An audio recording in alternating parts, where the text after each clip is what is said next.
अस्सलाम वालेकुम दोस्तों आप लोग सोच रहे होंगे कि ये अटैक्स सिर्फ और सिर्फ अटैक्स थे, लेकिन क्या हो कि अगर मैं आपको कहूँ कि ये सब पहले से ही प्लान था। इसराइल ने ईरान के ऊपर मिसाइल अटैक्स किए, दुनिया एक बार फिर जंग की टेंशन के अंदर डूब गई। लेकिन सवाल ये है, इस जंग के पीछे की असल गेम आखिर क्या है? क्या सिर्फ इसराइल और ईरान इन दोनों की आपस में दुश्मनी है, या फिर इसके पीछे कोई एक बड़ी कंस्पिरेसी छुपी है जो इसको पुरानी और एक ग्रेट गेम के पीछे लेके जा रही है? इस वीडियो के अंदर हम आपको ब्रेक डाउन करेंगे वो इनविजिबल थ्रेड्स जो इस कन्फ्लिक्ट के पीछे हैं, और साथ ही डीपली समझेंगे इकोनॉमिक्स, वेपन इंडस्ट्री, मीडिया और पॉलिटिक्स का असली खेल। इसराइल ने 2025 के मिड में ईरान के न्यूक्लियर फैसिलिटीज को टारगेट किया। इसराइली ड्रोन्स और मिसाइल स्ट्राइक्स ने तेहरान के आउट स्ट्राइक्स को डैमेज किया। ईरान ने कहा ये उनका सेल्फ डिफेंस था, लेकिन जवाब जरूर मिलेगा। इसराइल ने कहा we will never allow Iran to get nukes. पूरी दुनिया ने इसे सिर्फ और सिर्फ एक एपिसोड समझा, लेकिन वो लोग जो कि हिस्ट्री जानते हैं वो इसे एक डीपर प्लेन का हिस्सा समझते हैं। तो दोस्तों आपको पता है जब वार होती है सबसे ज्यादा पैसा कहाँ बनता है? वेपन इंडस्ट्री के अंदर। जी हाँ दोस्तों, मिसाइल्स, ड्रोन्स, टैंक्स, रेडार्स, ये सब बिलियन डॉलर इंडस्ट्री है। रेथियन, लॉकहीड मार्टिन, राफेल और बोइंग, ये सब कंपनीज हर कन्फ्लिक्ट में सबसे ज्यादा फायदा उठाती हैं। इसराइल का आयरन डोम या फिर यूएस का F-35, हर अटैक के बाद इनके नए ऑर्डर्स आते हैं। स्टॉक मार्केट्स के अंदर कंपनीज के शेयर्स एक्सप्लोड कर दिए जाते हैं। फॉर एग्जांपल, जब रशिया ने यूक्रेन के ऊपर चढ़ाई की थी, उसी वीक में वेपन कंपनीज के स्टॉक्स 20 से 25% तक ऊपर आ गए थे। अब ये इसराइल और ईरान का कन्फ्लिक्ट भी उन्हीं कंपनीज के लिए एक गोल्ड माइन बनता जा रहा है। इसका मतलब है कि जंग का असली ड्राइवर सिर्फ पॉलिटिक्स नहीं, पैसा है।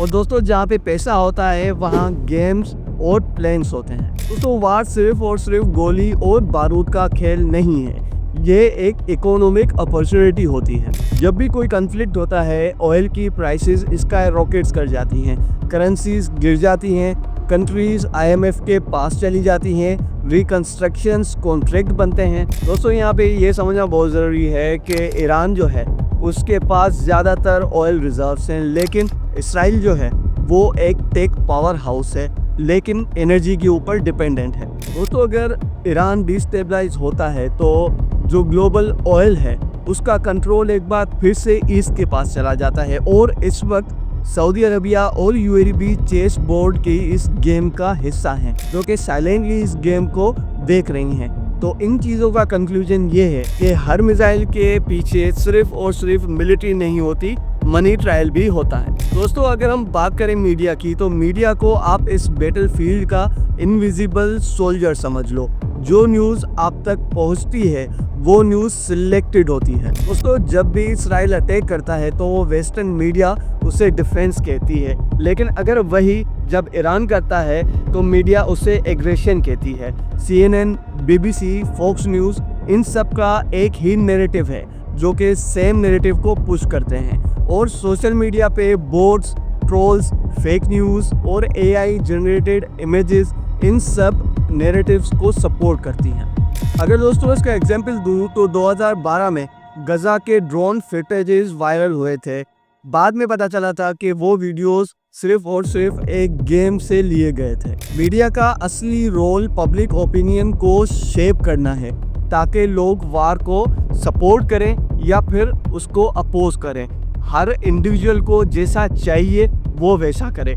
लेकिन यहाँ पे होता क्या है कि मीडिया अपना नैरेटिव लोगों के ऊपर इम्पोज करवाता है। अब अगर यहाँ पे हम पॉलिटिक्स को टच करें तो पॉलिटिक्स में दिखाई देने वाली शक्लें जैसा कि नेतन्याहू, डोनाल्ड ट्रम्प सिर्फ और सिर्फ एक पपेट्स हैं। असली खेल होता है बैकरूम डील्स, डिफेंस पैक्ट्स और आर्म्स लॉबिंग, और सबसे ज़्यादा इलेक्शन की स्ट्रेटेजीज। इसराइल के अंदर जब भी पॉलिटिकल क्राइसिस होते हैं तो लीडर्स को एक्सटर्नल एनिमी चाहिए होता है, जिसको यूज़ करते वो नेशन को यूनाइट कर सके। ईरान में भी इंटरनल प्रोटेस्ट या फिर सैंक्शंस का प्रेशर होता है, तो लीडरशिप्स को एक्सटर्नल थ्रेट जो है वो यहाँ पे दिखाना पड़ता है। वार एक पॉलिटिकल सर्वाइवल टूल बन जाता है यहाँ पे पॉलिटिकल पर्सन्स के लिए, और ग्लोबल पावर्स जैसा कि यूनाइटेड स्टेट्स, रशिया और चाइना हर कन्फ्लिक्ट में अपना प्रॉक्सी गेम खेलते हैं। तो दोस्तों, इसराइल और ईरान की फाइट भी एक रीजनल फाइट नहीं बल्कि ग्लोबल चेस बोर्ड का एक हिस्सा है। अब दोस्तों, यहाँ पे सवाल ये है कि क्या ये सब कुछ पहले से ही प्लान था? तो अगर हम इन पॉइंट्स को सामने रखें तो यहाँ पे आंसर ये निकल के आता है कि जी हाँ, हो सकता है कि ये सब पहले से ही प्लान हो। क्यों? क्योंकि economics is ready, weapons are produced, media is aligned और पॉलिटिक्स इज इन नीड। और जब ये सारी चीज़ें एक लाइन में आ जाती हैं तो बस सिर्फ और सिर्फ एक स्पार्क चाहिए होता है, और वो स्पार्क वार जनरेट कर देती है। दोस्तों, हर कन्फ्लिक्ट के पीछे बेसिकली दो नैरेटिव्स होते हैं। सबसे पहला नैरेटिव ये होता है कि जो आपको टीवी के ऊपर या फिर सोशल मीडिया के ऊपर दिखाया जाता है। दूसरा नैरेटिव ये होता है कि जो रियलिटी में चल रहा होता है, जहां प्रॉफिट और पॉलिटिक्स मिलकर डिसीजन लेते हैं। और हाँ, आखिर में ये ज़रूर बताइएगा कि आपको क्या लगता है, क्या ये सिर्फ और सिर्फ एक कोइंसिडेंस था या फिर ये सब पहले से ही प्लान था? कमेंट्स के अंदर लिखो वार इज बिजनेस अगर आपको ये लगता है कि पैसा ही असली गेम है, या फिर लिखो पावर इज गेम अगर आपको ये लगता है कि जो पॉलिटिक्स है वो ही असल मास्टरमाइंड है इस वार के पीछे। तो दोस्तों, ये थी कंस्पायरेसी थ्योरी सीरीज़ की एपिसोड नंबर 1। अगर ये एनालिसिस आपको थोड़े से भी पसंद आए हों तो चैनल को सब्सक्राइब करना मत भूलिएगा, बेल आइकन ज़रूर दबाइएगा। तो मिलते हैं नेक्स्ट वीडियो में, तब तक के लिए अल्लाह हाफिज़।